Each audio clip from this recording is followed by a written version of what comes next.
Hey Kyle, hey man, how you doing, man? Doing excellent, Kunal. Thank you so much for having me today. How you doing? Yeah, good. Great to have you on my show, The Defined Ones. So Kyle, um, as the show title says, it's the defined ones, people who are trailblazers in their field, and my goal is to connect with those people and explore their journeys in Web3. There's a lot of shows and content out there for investing advice and how to learn about Web3 in that sense, but I'm mostly focused on builders because I think there's a lot of building that's happening now, especially in the bear market, which is the most exciting time. So let's start with a bit of your origin story. So tell us a bit about your background. So you're a commercial risk advisor, blockchain insurance expert at BKS Partners, one of the largest insurance companies in the United States and worldwide as well. So tell us a bit about your background in that industry, and then also how did you get into Web3?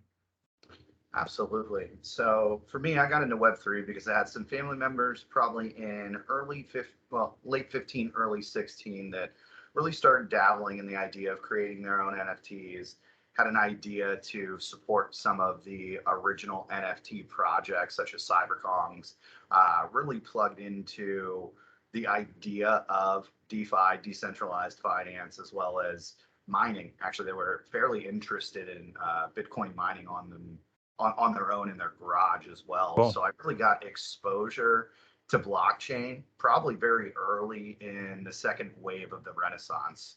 Um, Ultimately, I saw the opportunity of builders to create something that spawns into a legitimate business structure and then really a legitimate business prototype inside the marketplace. As I grew my profession, I became a insurance broker, and then I really understood the risk management protocols of corporate structures and really business models in general. And I just saw a very big need for risk management protocols and solutions for the Web3 ventures that were being built. While they were extremely creative and incredibly powerful tools that are going to be used in my personal opinion, throughout the rest of the world's future. Um, there lacked a layer of structure and development in terms of mitigating and evaluating the risk that are inherent to building projects like this. And that's actually what led me into the Web3 space, having a passion for my builders, having a passion for really entrepreneurs in general, and then giving this ability back to help them think of layers that otherwise maybe wouldn't be brought to the forefront of their minds as they're building their incredible projects. Right. That's an awesome point that you made. So, the risk management is definitely something that's needed in Web3. So just for the listeners maybe who might not be that aware of what are some things that insurance companies do, just maybe give a bit of an overview of like what is risk management to you and within the context of insurance. So, risk management to me really means thinking about your entire business with layers of very similar to an onion, multiple layers that are going to protect you from the core mission of your business. Ultimately, those layers can look like insurance, which ultimately the value of what insurance is bringing is capital injection to an occurrence that may happen, whether it is a loss. For example, workers' comp is meant for if an individual gets injured while during the 9 to 5 duties of their workplace, that is compensated through that insurance line. And also, risk management is really thinking about the cybersecurity tools, the risk management tools that are in place, whether it's as simple as buying a building that has a proper handicap ramp to enter proper handicap spaces identified. I mean, simplistic things that we, for the most part, take for granted as we walk on the premise of a business. Those are actually risk mitigation tactics and ideas to be implemented. And ultimately, that's how we kind of view the lens of risk management. It's more than just the insurance component, it's the actions that qualify a better rate for insurance because you're making these risk mitigation protocols actionable within your organization. Right. So it's a lot of prevention tactics as well. Exactly. Prevention tactics, thinking about your ultimate risk, especially as we think about Web3. Of course, the major risk really is a cybersecurity component. Yep. How do we make sure that we're preventing the opportunity for bad actors to come into your Discord and clickjack? How are we looking for opportunities to work with end-to-end encryption, cybersecurity companies to almost pre-identify breaches and be able to stop them in that silo before the breach becomes almost unmanageable and actually there is a severe loss accumulated. We've seen some examples like some wallets, Bored Apes have been stolen out of wallets. We've seen some examples with Akatars and smart contract errors. And those are perfect examples of things that we can think about on the onset of the build to do our best to prevent and then ultimately provide insurance for what we cannot prevent. Insurance is ultimately made for perils that we can't prepare for. We can do our best, but they're going to be in and above all our reasonable efforts to stop that risk. Yeah, cool. Those are some excellent points that I want to come back to in more detail. But first, we met at Permissionless in West Palm Beach. It was a great conference. Yeah, and then I know you went to NFT.NYC as well after that. So what were some of your experiences at these conferences? What were some cool, innovative products that you saw, approaches, services, just some things you learned that you were like, wow, there's some really cool stuff being built in Web3? Absolutely. So very two different in real life experiences in terms of the marketplace at the time. As me and you had the opportunity to go down to Permissionless, we were not in a bear market at that moment. We were actually in a very big bull market. Ethereum was at potentially an all-time high. Bitcoin was doing fairly well, even though it was down. I think it was still 30,000 plus at that moment when we met back then. I think there was energy. Throughout the entire conference, there was simply energy, excitement. People were ready to build, and I think they were ready to build for the right reasons. We had the opportunity to see Josh Rosenthal, and he talked about how this is a new technological renaissance, and I sincerely believe that. I think right now, the builders who are not looking for a quick buck, they're looking to build for the future. They're looking for a solution that is utilitarian and it's also interoperable. And those individual builders that are aiming to build that type of architecture are the ones that are really going to elevate this space into the future and get what I would consider legacy adoption for Web3. Some of the most exciting projects that you would imagine, especially in permissionless, real estate tokenization was incredible. I think I met 3 to 4 brands that are looking at doing some very interesting things with the tokenization of luxury real estate and really changing the entire perception of changing deeds and delivering property exchanges with a very different type of contractual law through smart contracts. I think it's making it much more efficient. It's helping the process of transferring the financial aspect of switching such a major purchase amongst each other that much more liquid, that much more affordable in timing essence for people to be able to acquire the properties that they would like. Some other really creative projects that I saw up in NFT.NYC, which was shockingly enough, as we kind of addressed with Permissionless, we were definitely in a bull market. We get to NFT.NYC and we really hit the bear market. Celsius was just announced 90% decline. We had some opportunities to see that Ethereum was dropping significant throughout that actual week. Bitcoin was getting obliterated, and yet there was such an excitement about the potential of the future of what everyone was still building. Almost like an unrelenting passion for the underlying technology and the vision of how it is actually going to impact every single industry and structure there is throughout the world, whether it's a financial structure, real estate structure, hospital structure, or even an insurance structure. This technology, the capabilities of what smart contracts and instantaneous fund changing can do across every industry medium is mind-blowing. Then you get the opportunity to see what's really going to pull in the majority of audiences that are not very privy to Web3 as of yet. And that's going to be the entertainment factor. What do they want to engage with? How do they want to collect items? What do they want out of their community and really the architects of the projects that they're fans of? Got to meet a company called Omnihorse. They're tokenizing racehorses as well as jockeys, as well as trainers. Oh, You wow. get to pick your individual horse and jockey, and the coolest part about it is you actually get a return, some alpha, if the horse wins. So not only do you get to help develop the horse, have the opportunity for incredible utility experiences by getting to go to some of the premier horse races around the world, but Yeah. you also have the opportunity of earning passive income by making an intelligent bet and doing what we all suggest, DYOR. Do Yeah. your own research, find a Yes. good bet, and believe in your project and your project makers. Yes. Yeah, I mean, to me, that is the most exciting component of all this is the IRL part, the in real life part. A lot of people are not bridging that gap yet, but NFTs and tokenization is the perfect technology to make IRL experiences more accessible, right? Because as you said, to most people, investing in a racehorse is not accessible.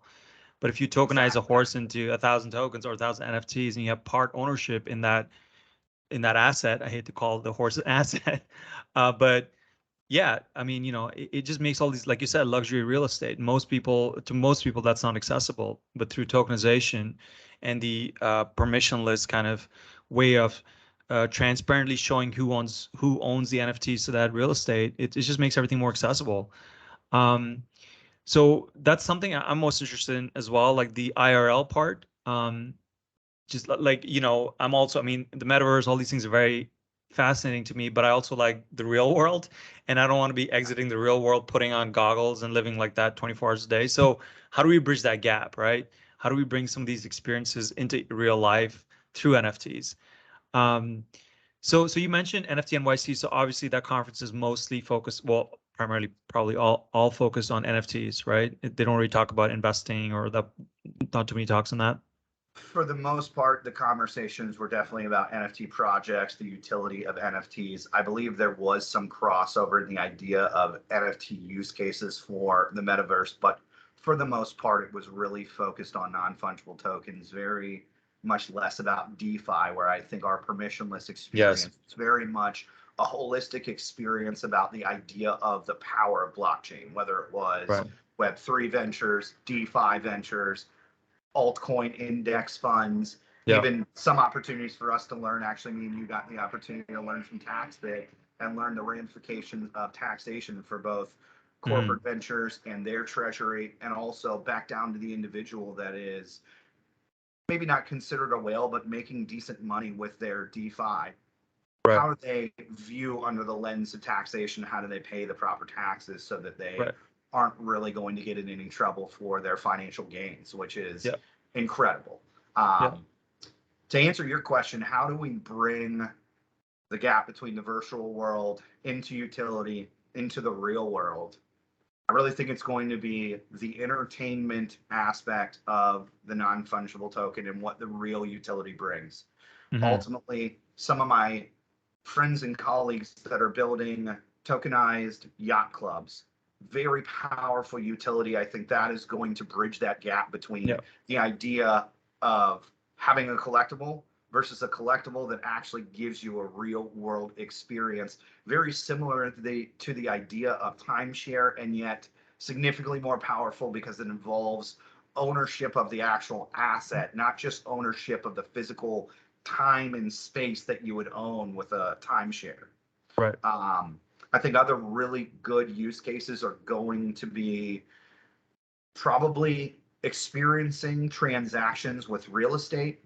Mhm. And then I think there's going to be a lot of good real utility and use cases when we start seeing hospital adoption of blockchain for permanent records.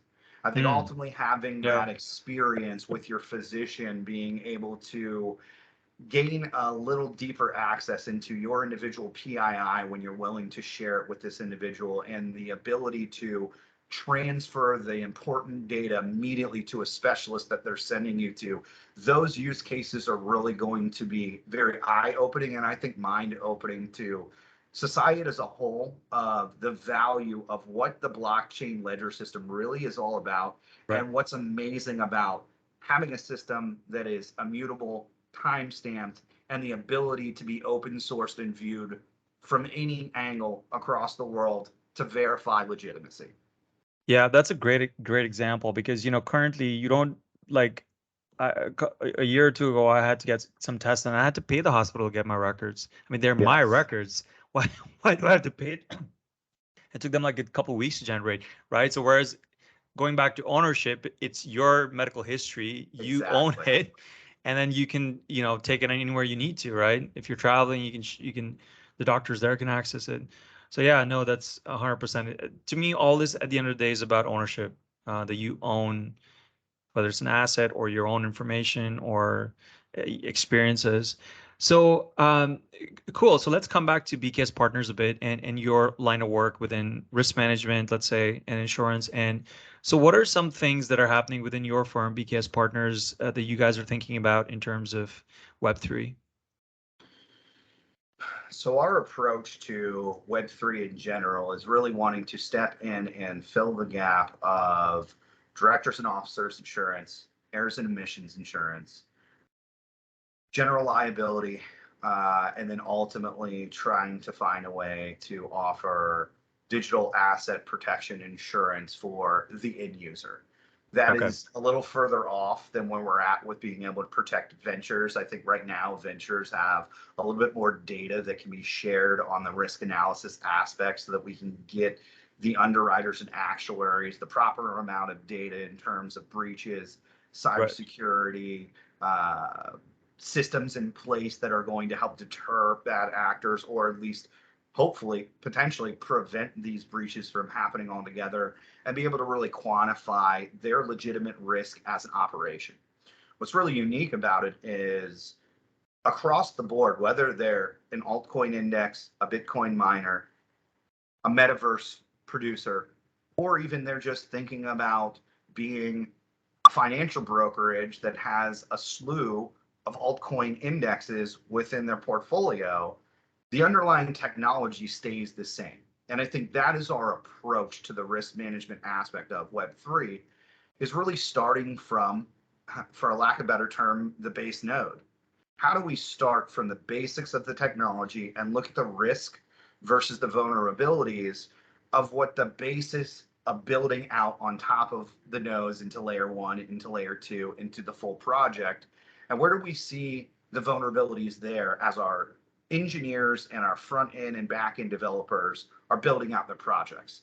How do we help them secure these projects so they can ultimately be taken to either venture capitalists for the fundraising they need, or therefore into the marketplace for what I would consider a hybrid crowdfunding option to build the financials that they need to continue their project and grow into the additional variations of where they vision where their project can go. Right. And that's really our approach to it, is learning about the project directly, learning about their vulnerabilities, and then seeing what we can do to inject insurance capital to give them that safety net that they need to build their project into the world marketplace, and then hopefully to a very successful long-term business model that they've created, sometimes even from their own backyard. Yeah, most of the times.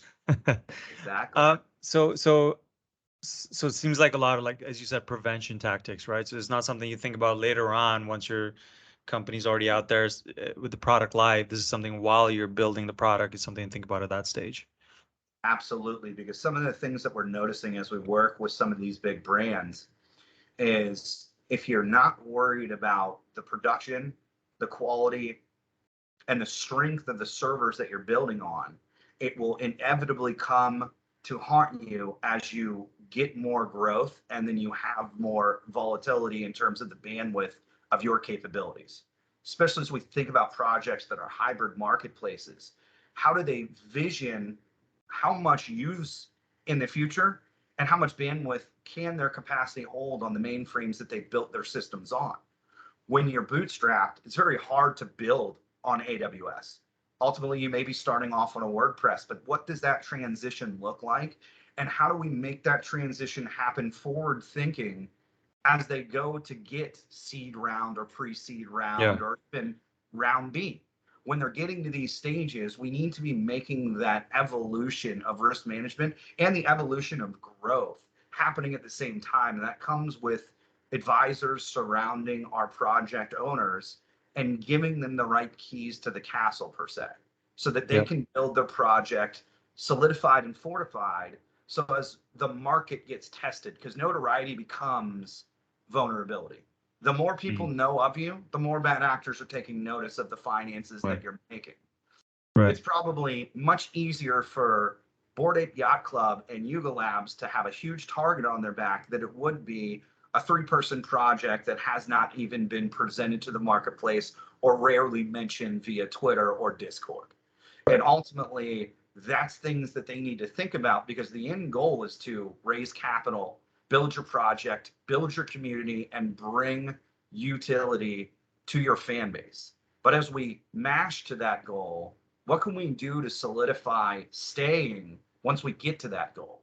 It's very easy to get to a level of releasing to a marketplace and making some decent finances out of a vision and a project. But how do we stay there and continue to grow? That's where risk management comes into play. If we're not worried about our vulnerabilities actively, almost as if it's a wave pool where we're Yeah. constantly recycling, we're not going to be able to prevent the bad things that could happen in the future once we've hit where our original idea of our goal is going to be. Right. And, it's interesting you mentioned VCs, because we have seen in the recent past projects that were very well funded and backed by reputable VCs and had a lot of credibility. They just imploded, right? So it tells you that sometimes even the VCs don't really have an understanding of the risk behind the projects, or, it's because sometimes they're not that aware of the technicalities of how the project is built. Um, so just because it has a certain VC name behind it doesn't necessarily mean that that risk mitigation has been put into place. So as we've seen from very high profile projects blown up. Absolutely. And I think there's positive and negatives about that aspect. Ultimately, when you're looking to seek funding and you want to get funding from a VC, you want a VC that believes in your project, but you don't want a VC that wants to be in the driver's seat of your project. Right. Ultimately, you know your baby the best. You know what your vision is. You know what you're trying to build, and you've already connected with your community. But at the same time, we do want to communicate to both the owners as well as the VCs. Yeah. Risk management is still an aspect to play even from the ground floor of the build. Even if we're just having conversations and we're providing guidance and we're finding external sources to mitigate some of our risk, we're doing our part so that we can grow to the size and accumulate the market share that we want to without the risk of our community getting their wallet stolen. I mean, the Mhm. worst thing you want to do is build an insanely amazing project with extreme utility and a rabid fan base, and then all of a sudden their assets are taken, because now Yeah. they feel like whether it's your fault or not, it's your project, and Yes. ultimately they feel like what they've invested in has been taken from them. Yes. Especially when we think about non-fungible tokens and one-for-ones, we want to do a bang-up job in making sure that our community is satisfied with the product that we've given them, and they're not at risk of losing that product short of their own negligence. Right. Yeah, and trust is everything in this world. So once you lose that trust, then it's very difficult to get it back. So in your conversations and in people you met from different projects and companies and these conferences or otherwise, what have you found? How much are those projects thinking about this? Or are they just kind of so focused on building that it's an afterthought for them right now? And B, what is the response you're getting when you're having these conversations? I definitely think right now it's the absolute afterthought, which I don't blame them for, because Yeah. ultimately, when you're bootstrapping or when you're aiming to take your white papers and build a very good executive summary to get yourself the funding that you are going to need to obtain to really build out your development protocol, I think any excess layer of resistance to get to that point is probably not something that wants to be on the project owner or the founder's mind. Um, the reaction I'm getting is very grateful to have a subject matter expert speaking about the risk management realm. I think it's a glaring stop sign that they're not just seeing yet. They're still around the bend and they haven't got around the corner to see that big stop sign yet. And I'm kind of standing in the pathway of guidance saying, hey, by the way, there's going to be a detour up around the bend. Here's what it Hmm. looks like, and here's how we can help get you to your end goal. Right. Uh, And I think for projects, ultimately, it really is the egg before the chicken, or the chicken before the egg. Ultimately, you have to have capital to invest in these insurance products. So Yep. I understand if the capital is not there, it may not be feasible to make those investments. But at least having the knowledge of what it's going to take to qualify for those insurance products as they get to that financial accomplishment to be able to afford those products, I think that can be built in conversation and relationships Right. way ahead of their ability to actually pull the trigger on these fairly expensive products currently, just because of the nature Right. of the Right. new industry that we're building. I mean, ultimately, underwriters are not the biggest fans of new, so we're very tepid in terms of the capital being poured into the marketplace. And that's why ultimately the best projects are going to be the ones really leading the way to accomplishing what does a great project look like with amazing risk mitigation protocols. Yeah. Cool. Um, so maybe currently, obviously, maybe your firm is more focused on the established shops, the companies that already have like decent revenues, and they're not bootstrapping, or they're not just looking for funding at this point, but that's something they can plan towards. So in terms of actually being able to obtain some of the insurance offerings that are very limited, but they still exist to this day, yes, they're going to have to be probably more well-established projects. But I work with brand new startups daily, giving them the Right. advice on what it's going to take to get to year 2 and year 3 in terms of Right. risk mitigation, and how do I help them navigate the network of capital raising while keeping an eye on setting some funds aside for the idea of risk mitigation. How do they Right. accomplish their goals, but also essentially hedge for the future? If they're not Yes. planning for it, the capital could be so exorbitant when the time comes that it still can't be achieved. So I think having those talk paths with a startup business, helping point out guidance, helping be there along the way, and doing what my real role is, which is risk mitigation and advisory role. Ultimately, I would love to get them the proper insurance, but my role is to care about those individual projects and help them set on a path of success in terms of what I can do with risk mitigation and how I can point dangers out and what we can do to avoid those dangers. Hmm. Awesome. So that's more focused on B2B. You mentioned, eventually end users as well. Obviously, Absolutely. that's a different conversation. Is that something also you guys are thinking about? We definitely want to work. We're working with some big insurance carriers to build Right. out a product that would allow for projects to be able to cycle through and reissue their insurance down into their community. Yeah. It will be a very, very powerful product. It's not going to replace the entire value of an NFT per se, but it would allow the end user to purchase a layer of insurance so that they get some type of similar currency back if they were to accidentally get tricked into a Discord or on Twitter. They click the wrong link and boom, their wallet's Mhm. empty. They've lost their digital assets. We want to be able to replace a percentile of the value of those digital assets. One, I think it's going to bring the community that much closer, because now the community can rely on the ability to pay their project to rebuild a similar likeness experience with that NFT, or it gives them the option to choose to take their dollars to a different marketplace and maybe bet on a Right. different venture in NFT.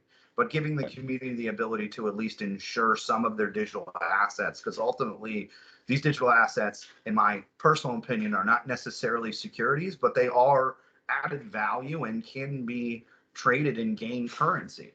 Yeah. So ultimately, you want a layer of protection when you're making good investments, whether it's a collectible or uh, an experience like tokenizing with the yacht club. You Yeah. might want to eventually sell that experience, and you want to make sure that no one can um, find a way to corrupt it or ultimately take it from you.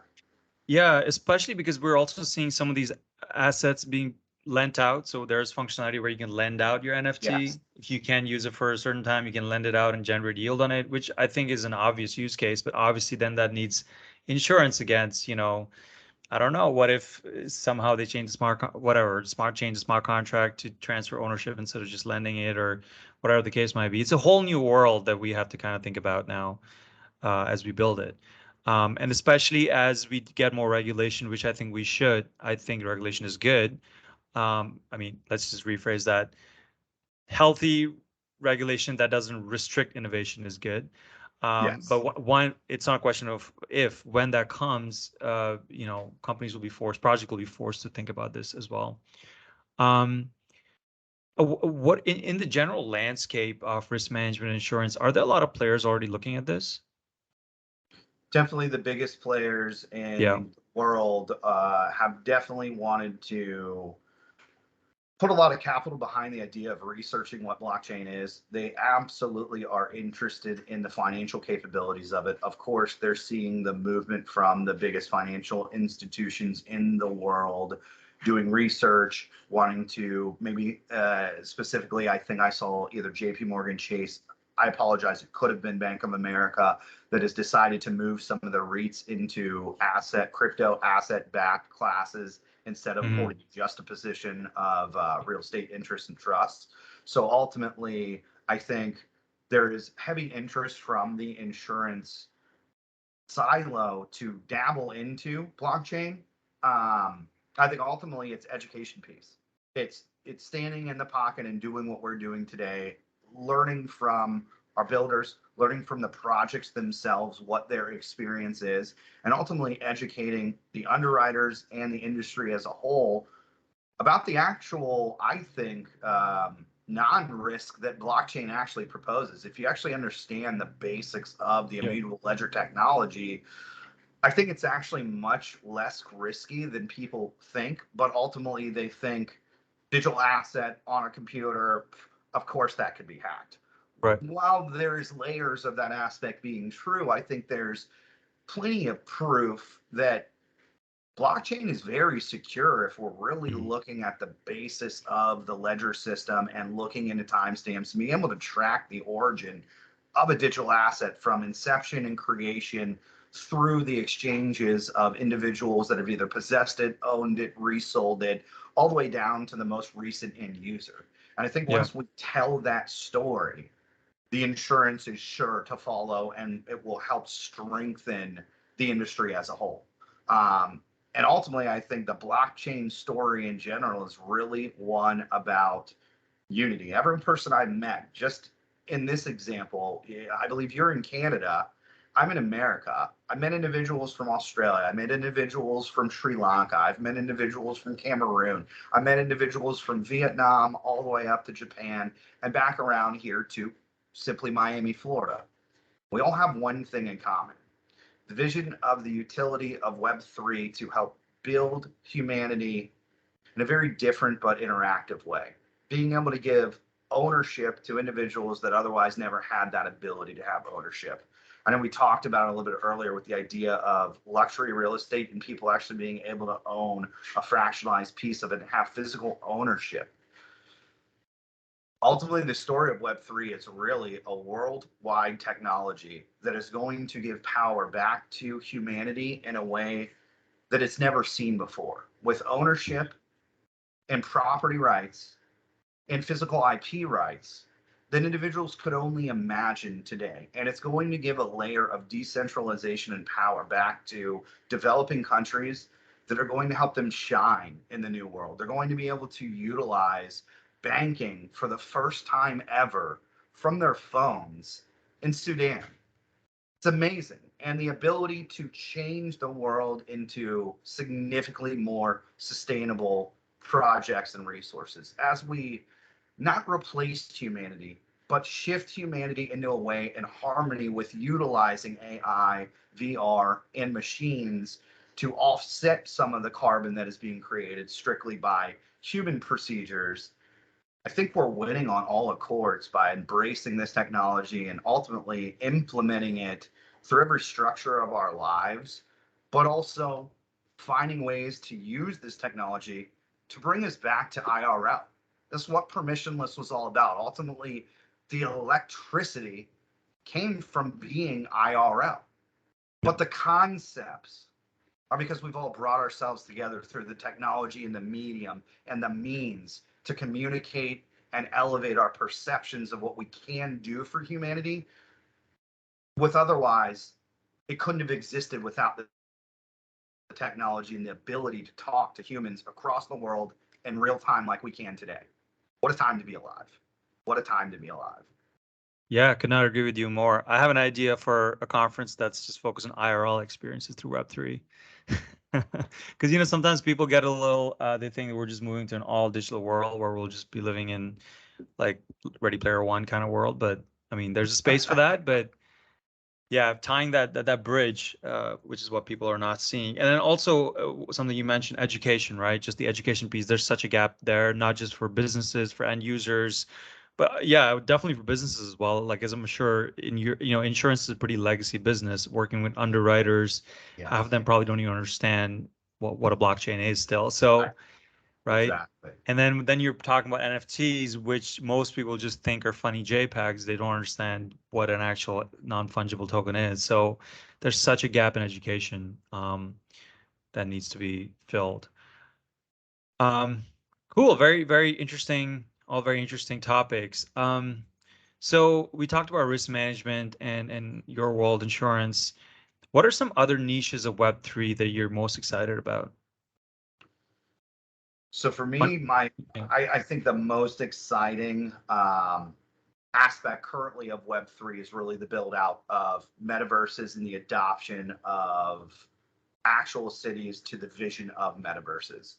In particular, Orlando is working to build the first full replica of the entire city of Orlando inside of the metaverse and holding dual county meetings, both in real life as well as in the metaverse, for everyone to have that community feel and ultimately the participation and feeling like you actually have a voice and a vote. The ability to participate if you are immobile. You cannot leave your home, but you want to participate in the ideas of government discord, community discourse, and being able to just impact the future of your particular locality and place. Having that ability to get into the metaverse and be able to interact with your congressmen or your representatives and be able to have your voice heard when otherwise you would not be considered in the conversation, no fault of your own. I think that is one of the most powerful and creative ideas that I have seen in terms of use cases for the metaverse, actually bringing, as we were kind of just touching upon, IRL situations that are overlaid with the ability to utilize the technology to get communication and participation that much closer to home. Wow, I just looked this up. I had no idea. So Orlando's actually building this out. I just saw Yeah, this. I just looked it up. Orlando will test a physical city can be a center of the metaverse. Wow, very interesting. very incredible. Actually, I'm not sure if you saw, but recently one company actually got to do the first ringing of the bell, both in IRL as well as in the metaverse for the NASDAQ. It was the first time I believe they went public, and Yeah. did it actually recorded in Orlando's town hall, but also inside of the metaverse with avatars actually ringing the bell. And I think ultimately what it's doing is it's building the idea and the use case of utilizing the metaverse to be able to actually impact other aspects of the world or even therefore the supply chain. Yeah, so this is it. So just found some material on that. Yeah, wow, this is super cool. Chief Innovation Officer for the Orlando Economic Partnership. Wow, this is super interesting. Meta Center, Metropolitan Center, known for both its fantastical and authentic elements. Super interesting. Cool. I think the Okay. last two most interesting projects that I've probably seen of recently, um, use cases for NFTs that are being installed into clothing.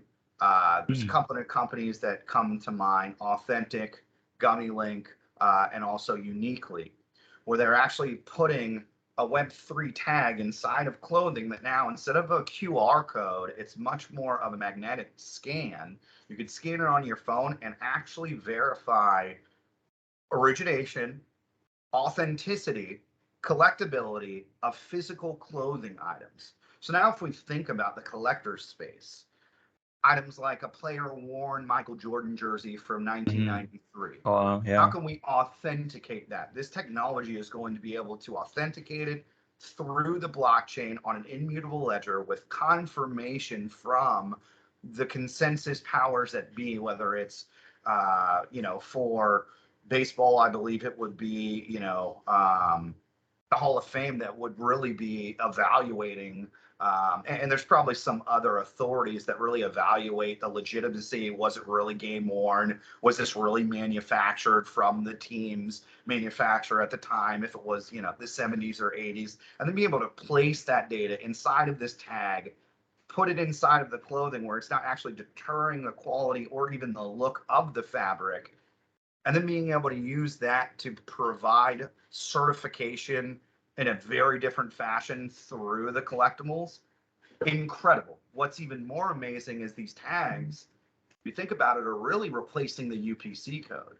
So Hmm. now we take that use case into cars, for example. Could you imagine having the ability to have these tags inside of your car where, as you get pulled over, now the cop goes to your car, he puts his phone to your car, and now he goes back to his own car. All the data that you would otherwise need to be fumbling around to collect within your car, having the opportunity to have to roll down your window in an uncomfortable situation. Maybe you're feeling extremely uncomfortable with the climate and you've been pulled over and you want to record. Now you get to avoid that entire situation. Your PII is uploaded immediately to his phone, the ID, your insurance paperwork, the legal registration of said vehicle. He could even issue you a ticket in real time, avoiding conflict, avoiding interaction with you, still getting his job done, still having you obey as a citizen and be safer if you were speeding, for example, but ultimately avoiding the aspect of conflict while being able to share data in real time. But I think ultimately we need some type of regulation over that because ultimately we want to be protective of our privacy. Yeah. So I think there's both ideas behind it. There's a layer of you must give a little bit of privacy away, but I think ultimately the use case in significantly, drastically mitigating police force abuses, situations that really didn't need to be escalated, that we've seen on the news become escalated when it was a simple traffic stop. I think we can Mhm. eliminate that with use cases of this technology. Yeah, no, that's amazing. I mean, it goes back to the blockchain being the single source of truth that is verifiable, permissionless, and immutable. That's the core of blockchain Web3. That again, the Exactly. use case of this is infinite. Actually, when you mentioned that, something else I can think about is, that's how you could certify fair trade. So a lot of clothing Yes, companies, claim that they didn't use a sweatshop in Bangladesh. Well, how do you verify that? Same with organic food, right? You go to Whole exactly. Foods, everything's organic, but is it really organic? So, once you have that single source of truth, it can be used to build out these use cases. So again, I think the possibilities are endless. That's really And cool then to see. the other one I wanted to mention was I particularly know a metaverse. Um, they're the first metaverse to be a fully green, sustainable metaverse. Oh, They're cool. issuing carbon green token credits when you purchase some of their API. And then ultimately, as you do the P2E model, you're creating currency for yourself that is automatically being offset by purchasing green securities through the European Union, proving that the company that they were investing in was actually fully green at the time that the investment happened, and ultimately being able to airdrop those green tokens across the world to reinvest in carbon neutral credits. I think sustainability and the combination of what blockchain and the use cases for, and the being able to replace some of the human carbon footprint that exists in industrial, very complex organizations, that's going to be one of the most powerful tools as we move into the next 5 years. Ultimately, the idea of harnessing blockchain technology to eliminate and remove carbon emissions and build new structures immediately with the offsetting of artificial intelligence, VR, and the ability for humans to interact with dangerous areas without having to physically be there, that is going to absolutely be one of the most powerful tools in the future. And I think the building happens now. And I think ultimately the education on why we can offset the carbon and actually hyperspeed our impact to alleviate climate change, that's going to come from this embracing of this technology and ultimately rushing towards the idea of helping humanity find green tokens and ways of sustainability and offsetting the traditional way we've been living for so long to get to this point where we must do something drastic about it. Yeah. The technology is going to open a lot of eyes. It's going to force people to be able to see how the technology can actually displace the carbon emissions.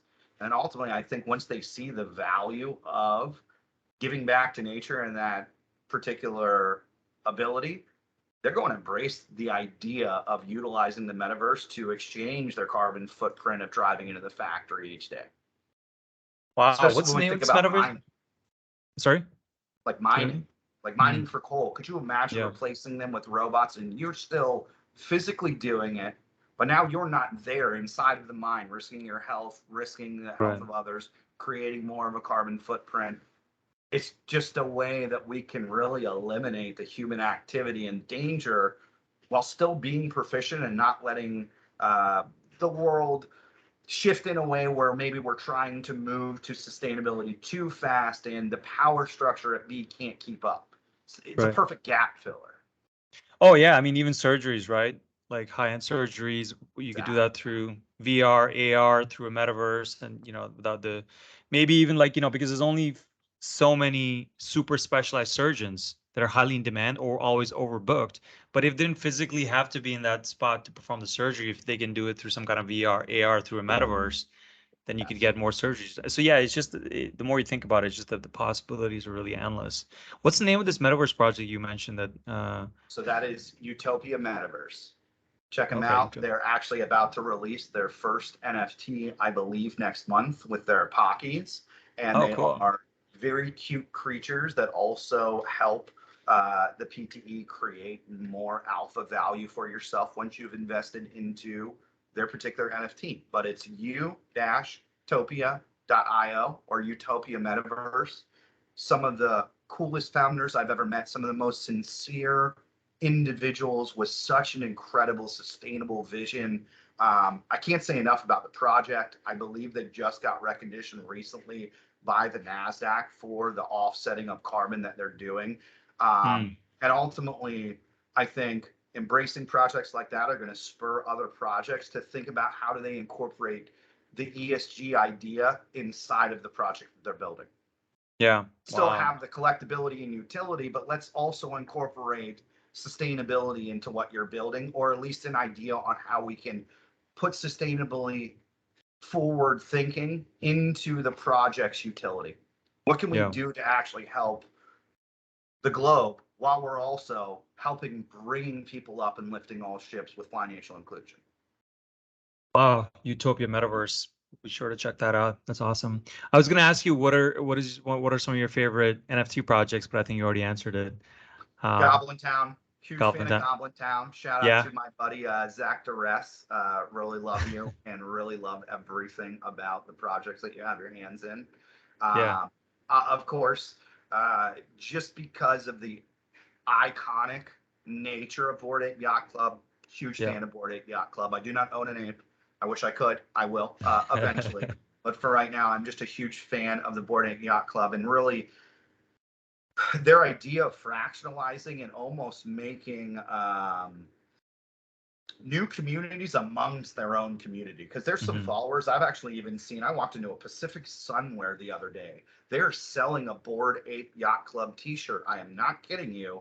With somebody's ape on the front and a different ape on the back of design. I'm not sure which one owns that particular image, but I think that's really cool that we're seeing mainstream adoption of an iconic brand. And I think, I know I've heard some good things, some bad things. There's some controversies around some of the founders and some of the members, and I don't want to make a statement into that because I haven't done enough research to know what is true, what is not. But the idea behind the concept of the community they built and the branding that they did, I think that can be adopted into very much all the projects that are being built around us, especially if they want to build a community and a rabid fan base like that around their collectible NFT. Yeah. Whether you like the founders or not, I think ultimately adopting the idea of how they built their business model would definitely behoove NFT members, or I'm sorry, NFT founders that are looking to build a community and a silo of a collectible that has a rabid fan base like theirs. Oh, absolutely. I mean, it's definitely a case study.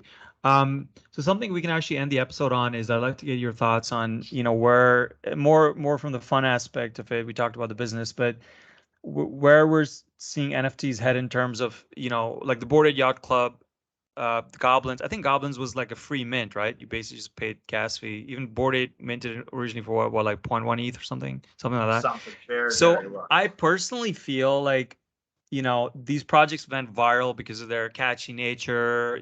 Who knows why things go viral? Things just happen, right? It was the right time, right place. A lot of things just happen. Yes. Definitely a little bit of that irreverent pop culture thing. I personally think, there will still be a few of those that pop up here and there, but those are always a gamble in terms of NFT projects that are just launched without any utility or is just based on that virality. I mean, I always look at NFTs for use case and utility. Again, there will always be that 1 in 100 next Bored Ape Yacht Club that just launches, that just blows Sure. up with no real substance behind it. But then, like now, they're launching a lot of utility. They're doing all that now. But when they Yes. launched, they With the never even upside. thought about any of that, right? So, Exactly. so my personal opinion is like, because I do a lot of NFT project analysis. I mean, if you want to gamble in a few that like future ones which you think might pop, that's fine. But that's not where I focus. What do you think? Which direction are we headed in? I think ultimately, collectible functionality is only going to last so long. There's a shelf life to building just an NFT project that is based on the idea of it being a collectible and a really cool image. Yeah. Ultimately, I think the way Bored Ape Yacht Club has stepped into the idea of bringing the utility into the metaverse, I think entertainment wise, that is probably the best path to NFT projects unless they're tokenizing IRL products like the racehorses or yachts or experiences with Michelin chefs. I've seen some of those too. Pretty Yeah. cool.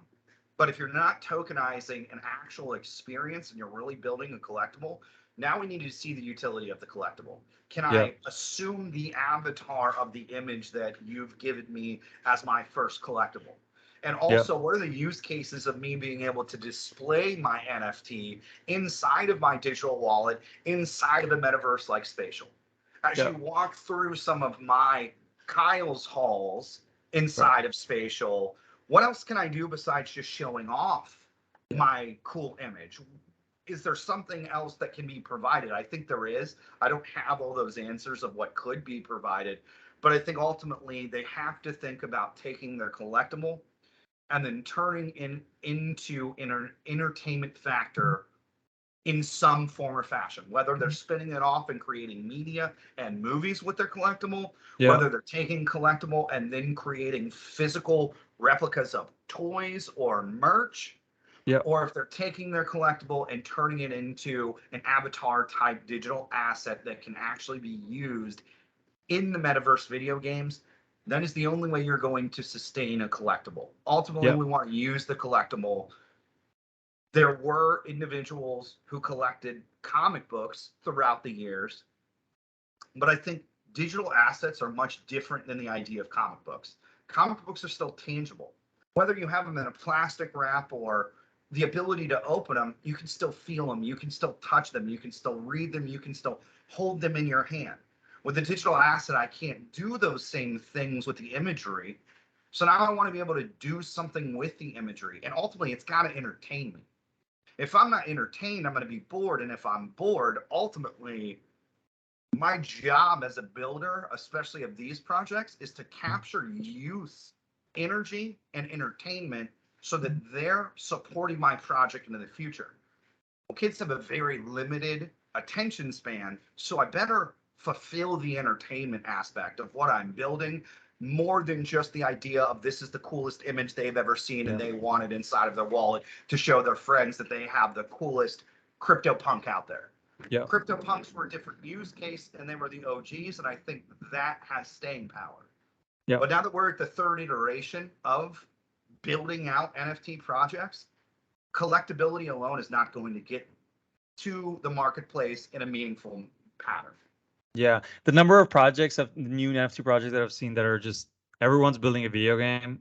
I'm like, it's not that easy to build a video game. You know, you look at their roadmap and they're like, oh, Q1 launch NFT, Q2 video game. I'm like, oh, you're gonna launch a video game in like 2 months.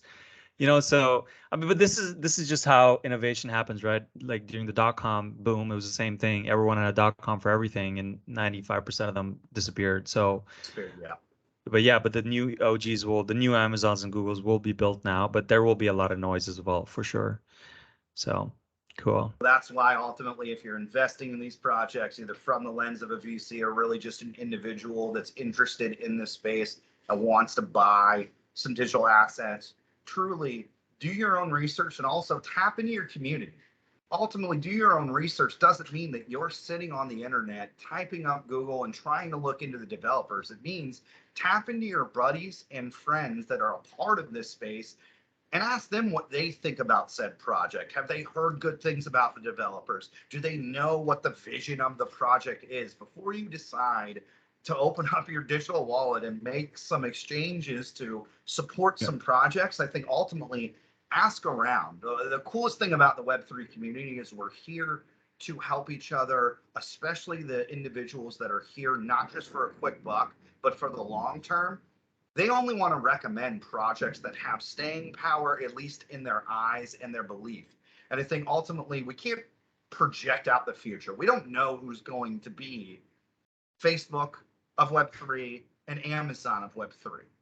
But we can make safe deductions on the quality of the individuals building the project, the talent level of the developers, and then ultimately understanding how business models work and what is a good bet for a particular project. What are they doing that would bring mass adoption? Because I think ultimately, if you're making a bet on a project, you want to see can they have your friends that are uninterested in Web3, can they garner their attention? And if they're not doing that, you want to take a second look at why you're putting money behind the project, because 10% of this world understands Web3 right now. I'm going to be frank. Yeah.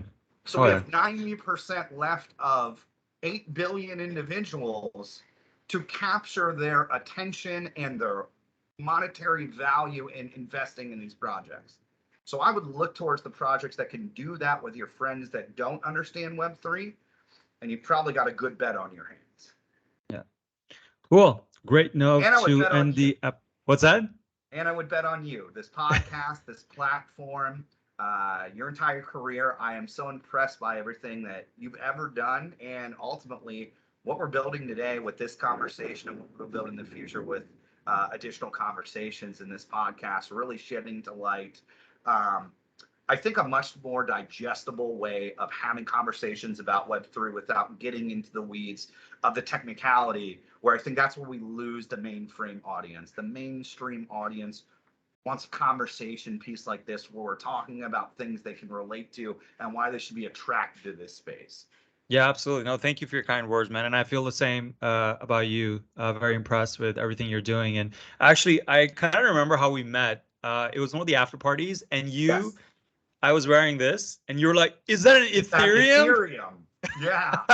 Dude, so many people came up to me just because of this. They were like, "Is that an Ethereum?" And it's not. It's just jewelry I bought on Etsy.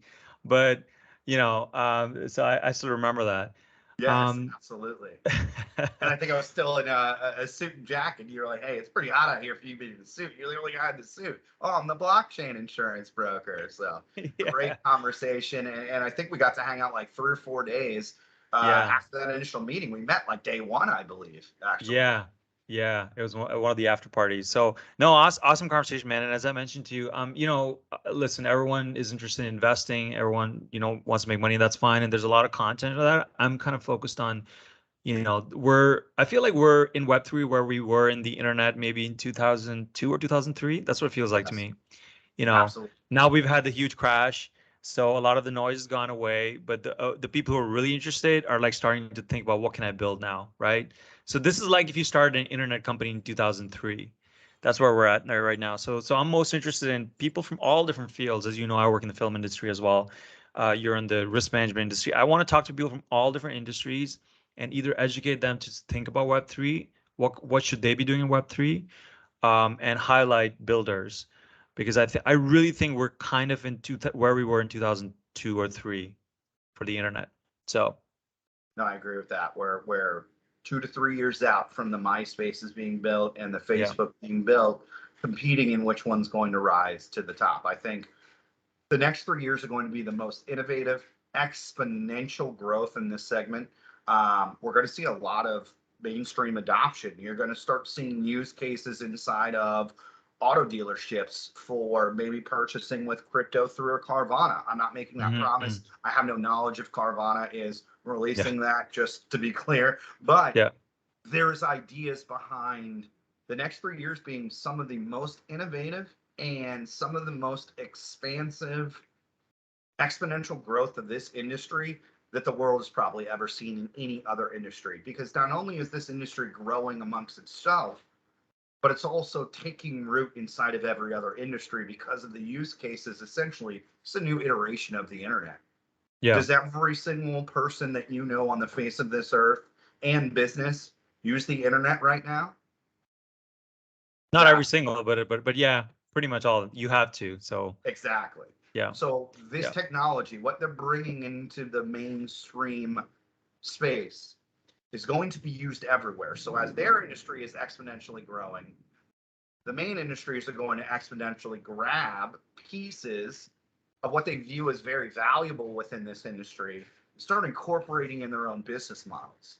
yeah, One of the most unique industries in all of human history, because it's very rare that you build something that has that amount of overarching utility to every single industry that exists already currently and things that don't exist yet, because we have no idea what our amazing builders are going to create in terms yeah, of job creation, ideas, content, and then ultimately new universes. yeah, Crazy. yeah. And I No, love it. exactly. Exactly. So you're in Florida. I'm on the West Coast. So it'd be good to connect on a regular basis, see what's happening. I'm very impressed with what's happening in Florida. It seems like Florida's really It's a taken. hub. It It's is a hub. definitely a It is a hub, hub. I especially in mean, South Florida. They are embracing yeah, blockchain, Bitcoin, and altcoins incredibly well. Shockingly enough, so is New York, though. When I was in there yeah, for NFT.NYC, there were billboards mm, everywhere advertising crypto. Now, of course, we would assume that is attributing to NFT.NYC being there yeah, for that week. I was able to stay for the following week. There were still advertisements for Bankless, mm, some pretty cool crypto signs for, I think it was Coinbase. I saw some CoinDesk advertisements on some of the mm, big billboards out there, even after NFT NYC was already over. So I think huge adoption in New York, huge adoption in Miami. And ultimately, the reason Miami is so attractive is because a lot of our builders are really under the age of 30. And under the age of mm, 30, you want to be able to build your project, build your financial acumen, and then be able to have some time to play. mm, And we do have pretty good weather down here in Florida, yeah, so that gives them the ability to of course. utilize IRL in the outside fairly often. And then ultimately, you know, Miami is Miami, so you could kind of Yes. imagine why it could be a younger individual's playground as they go to build their crypto empire. Yeah, I mean, so I went to Consensus in Austin. Austin also has a similar. I think Austin and Miami are the hubs for Web3 in the US at least. And although I think Miami is a little bit more of a fun place to be, so um, I listen. I'd love to have a little bit of a base there. I'm definitely looking at that as well. And it's naturally already been a hub for entertainment. So it just sports as well. So athletes are always hanging out there too. So it's just I think Miami is going to be one of the most exciting cities in the U.S. for sure. Absolutely, especially with just the ability for them to have international reach. I think that is a key factor in, um, especially if we think about American cities that really want to stand on the forefront of these ideas of building blockchain cities almost. Yeah. I think ultimately they really need to be viewing under the lens of what's happening globally. as we watch the massive adoption in Singapore. We watch incredible adoption and motivation to bring businesses to Dubai and the UAE.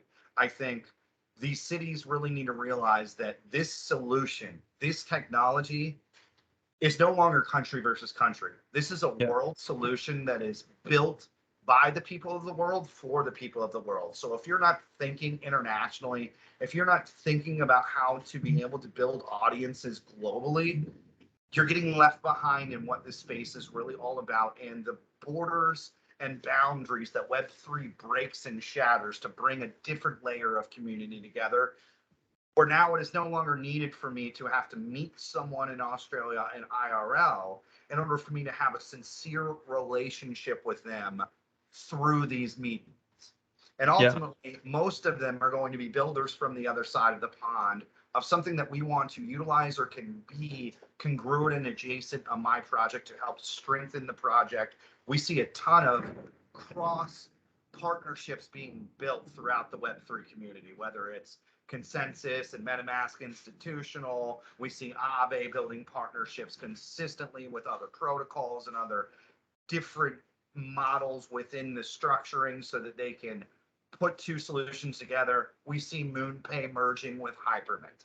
So we're seeing that interoperability, and ultimately it's a global business model.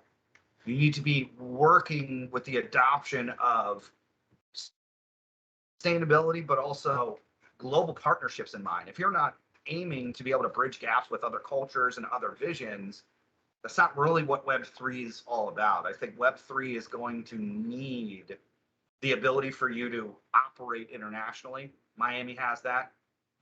Austin may have that. Definitely LA has that. And of course, New York has that. So I think that's why we're seeing those cities pop off. It's because they have international reach, and this is an international solution. And unfortunately and fortunately, some countries are significantly ahead of us in terms of adoption. But we're working on it, where we have some great innovators here. And I think a lot of the great innovators from the world see some value in bringing their project and having a layer of business over here in America because of the potential of the marketplace here in America. Capital that can be spent as regular Main Street adoption happens. Absolutely. Could not agree more. Is the point. Sustainability and global reach. Absolutely. Awesome. Thanks so much for your time, Kyle. This was a pleasure. Maybe we can do a more regular segment, east to west or something. You know, you're out in Florida, I'm in West Coast. Would be good to connect and see what's happening on both sides of the continent. Yeah, absolutely. I think we could definitely find opportunities to maybe do some more reoccurring sessions and really bring in some other of the projects that I meet across my time as built, and give them a platform, let them talk about their project. We can talk moderately about ideas of risk management for that particular project. And I think it could shed light to other project builders that maybe don't feel like they're at a stage where they can reach out to an individual like me, or maybe they don't feel like they know how to implement it. And maybe, of course, as we build things, we don't want to be told we're wrong. So giving them the ability to see other projects that are similar to themselves and hearing advice from both perspectives, yours as really someone who believes in what the end users are wanting from the builders, and also someone who understands that the builders are the creators of this entire sphere. Without our builders, the idea of the project falls flat. It's the creators that actually bring it to life. And I think what you're doing on your platform is so important, because you're bringing the creators to the forefront and letting them really explain why they built their vision. And I would be honored to have the opportunity to bring notoriety to some of these great projects, even maybe some of the ones that I've mentioned throughout this conversation. We can get them on here and have them talk about sustainability, and we can bring in new lights and new segments. Yeah, absolutely. And, you know, we're early, right? So this is a long game where we're looking at, you know, so again, everyone is in a different part on their journey in Web3, but we're thinking 3, 5, 10 years, not just what's happening this year. So yeah, cool. Awesome. Thanks so much, buddy. Thanks so much for your time. Absolutely. Well, thank you very much. I hope you have a great rest of the day. I cannot wait to have the opportunity to view this online, and hopefully we've impacted some people and got them to really think about Web3 just a little bit more. If it's an afterthought, dive a little bit deeper in it. If it's your passion and this is what you do daily and you're watching me and Kunal so that you can get deeper insights and advice. My only advice to you is build what you want to use. Build Yeah. something that makes sense to you. And if you're building it because you have an idea of entertaining for your kids and their future, build with the idea of what you wanted as a kid in mind. I think if you tap into your passion and your heart, you're going to build projects with thoughtfulness that aren't based on the end use case of making money. And I think if you build with your heart, you will inevitably make money if you build the right way and you think about all the factors. And that's what I'll leave the builders with is build with your heart, build with a solution in mind, and then ask the audience and give them what they want. They'll give you proper feedback and then build what they want, and you're going to be successful. And I wish you the best of luck as you build this new world. And we are here on the sidelines cheering you on, investing in your projects, and want to see Web3 flourish across the world. Awesome. That's a great piece of advice. Thanks, Kyle. Of course. Thank you.